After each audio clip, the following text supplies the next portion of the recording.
You know what, guys? I'm just gonna say to everyone na,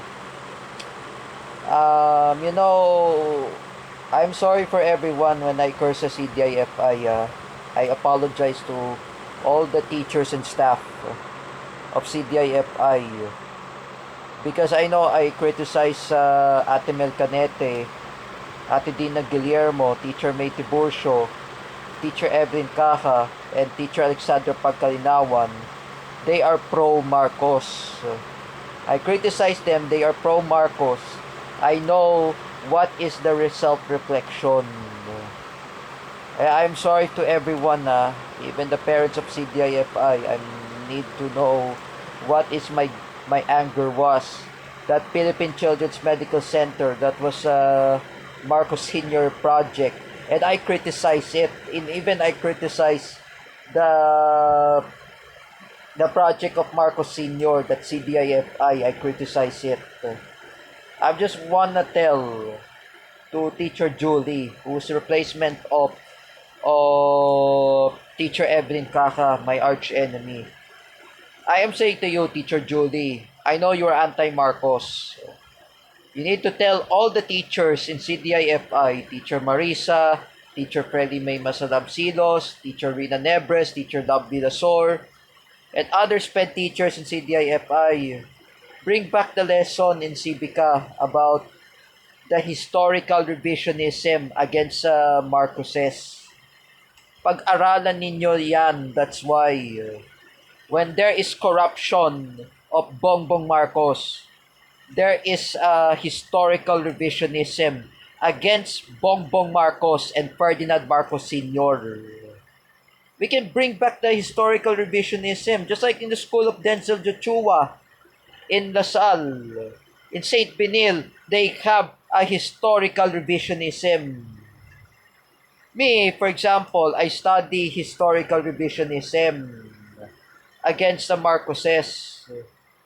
Oh, if Ferdinand Marcos Sr. is convicted of crimes against humanity, not Rodrigo Duterte. The legacy of Rodrigo Duterte is to fight against criminal, to fight against drug addict, who were rapists, pickpocketing, or also known as soldapper, who were drug addict. Just like I said to everyone, to all Filipinos, even the private school, public school, even the special education school,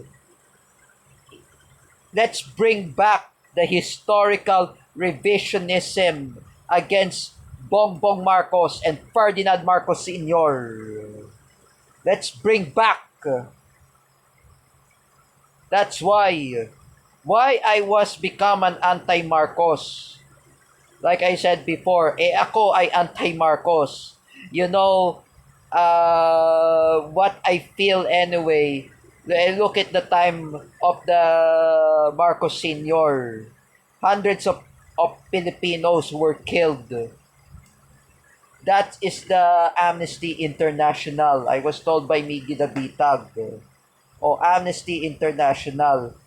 Oh, is this what you saying? You want to remove the historical revisionism against Marcoses? Is this what you want? Those idiot Marcos loyalists who were fake Filipinos? During the time of Cory Aquino investigate against Ferdinand Marcos Sr., even his wife Imelda Marcos, even his son Bongbong Marcos, including including the sisters of Bongbong Marcos, Amy and Irene Marcos. They want to investigate because I know they are plunders. They steal money to the Filipino people just like Martin Romualdez and Benjamin Romualdez. Oh, that's what I'm saying, folks. This is what I'm saying to those Filipinos. The Marcoses and Romualdez are the greatest robbery of the government. Sila ang mga magnanakaw. That's why. According by Zaldico says, the luggages, you take the look, the luggage